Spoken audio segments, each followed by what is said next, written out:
Hi! Another recipe vlog na naman po tayo. Ngayon, western na naman tayo. I have peach bacon salad, herb crusted rack of lamb, at ang ating roast chicken. Actually, meron din akong truffle pasta. Itilink ko na lang sa kabilang vlog. So, umpisa na natin sa ating salad. Meron na akong romaine spinach, baby spinach, rocket, and then I have this bacon na pinray ko na kanina. We're just gonna add peach and bacon lang, pero pwede din kayong magdagdag ng cheese like goat cheese or blue cheese, ganon.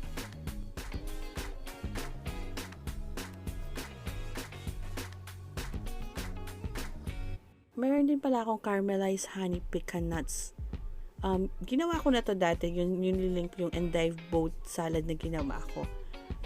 Kung paano ginawa yung honey pecan nuts ko. Ililink ko na lang. Tinatap ko lang yung nuts ko. And ang dressing na gagamitin ko dito is lemon maple syrup dressing.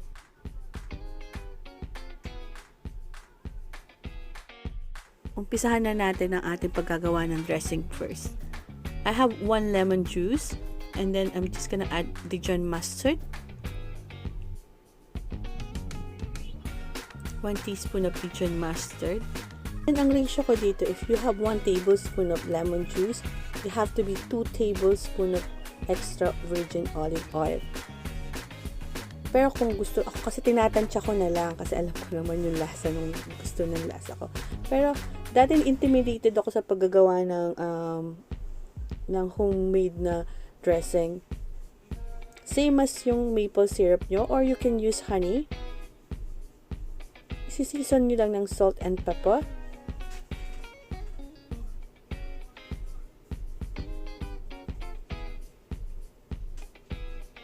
Yan. It's easier kung sa bottle nyo siya gagawin. Para sa akin, mas easy siyang i-shake siya para magkahalo-halo lahat ng mga nilagay nyo at saka madaling mag-combine or mag-bind yung mga Dijon at saka olive oil at yung lemon. Prepare muna natin yung ating herb crust para sa ating rack of lamb. Meron akong mga herbs na parsley, thyme, mint, rosemary, and then meron akong Parmesan cheese, and 1 baguette. Yung baguette maganda kung day old. Sa akin, hindi siya day old, fresh talaga siya. Kaya mahirap siyang i-blender. So, kalahati ng baguette ang ginamit ko. Ipaprocessor nyo muna siya. Hanggang sa para maging crumble na yung ano niya. This time, pwede na natin i-add yung mga herb. Handful lang naman. Masarap kasi siya yung may lasa siyang mint, parsley, at saka rosemary. Sa lamb kasi, ang masarap sa lamb, ang magandang herbs na ginagamit sa lamb is rosemary at saka mint.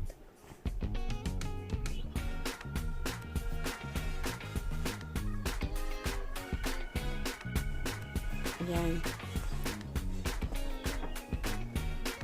Mahirap i-measure to. So, maglalagay na tayo ng mint. Parang namimitas na ako ng herbs, no? Pero peke, nasa parang glass vase siya. Like I said, mahirap tansyahin at magbigay ng measure sa pag ganitong herb crust ang inaano mo kasi malalasahan mo naman kung ano yung gaano ka herb yung gusto mo. Yan. Hindi ko nga pala na-video na nilagyan ko siya ng olive oil para mag-bind yung mga herb at saka yung lalagay na tayo ng cheese, Parmesan cheese.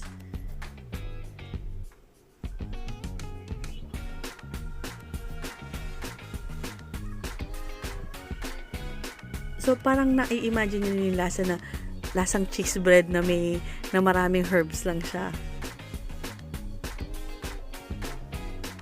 Isi-season nyo lang ng maayos. Like me, I just always season everything lang. Salt and pepper, basic.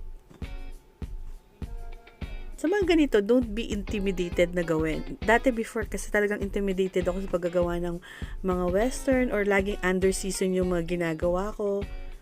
Pero pag nasanay-sanay ka na pag in-oven mo pala siya, kailangan medyo marami siyang seasoning, ganon.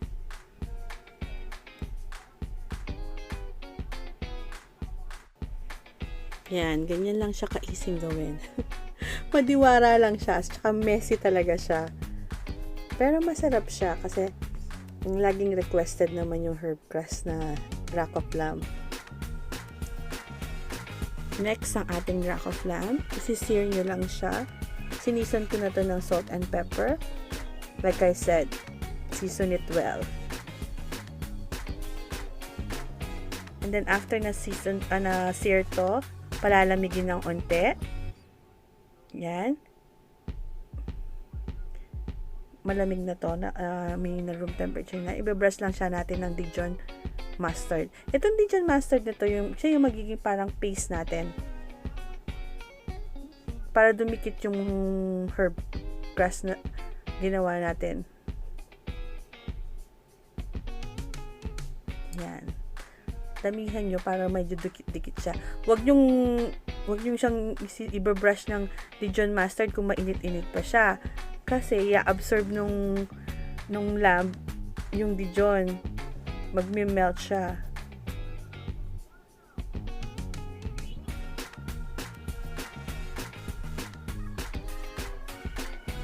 Kapalan nyo lang ang dikit. Ito yung sinasabi ko pag hindi day old yung bread na ginamit mo. Hindi siya, yung crumble niya is malalaki pa. Pero kung matigas-tigas na yung tinapay or kinabukasan na yung tinapay na ginamit, pinong-pino talaga siya.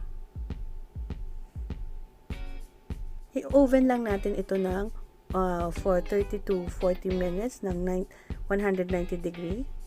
Depende sa oven nyo. At depende rin sa laki ng rack of lamb nyo. Ito na siya. Pwede na natin i-serve ang ating rack of lamb, herb crusted rack of lamb. Next, ipiprepare naman natin ang ating roast chicken. Simple lang to. Kung naaalala nyo gumawa ko ng spring chicken, yung maliit na version nito, same way din kung paano ko ginagawa. Like, lalagyan ko rin siya ng garlic, lemon, at saka ng mga herbs. I'll just make sure na well seasoned lagi yung aking chicken para pag ni-roast nyo siya, malasa-lasa na siya. And this time, I won't put honey.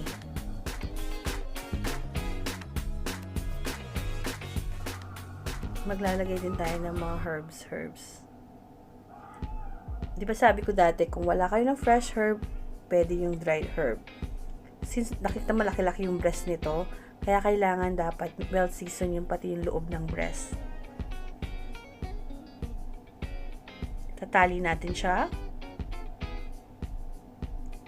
Ganito yung pagtay ng chicken. Parang gagawa ka lang ng 8.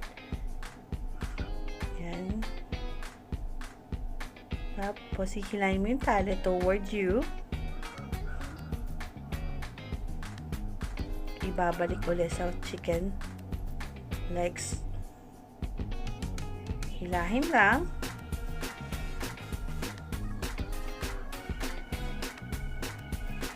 Just tie it tightly.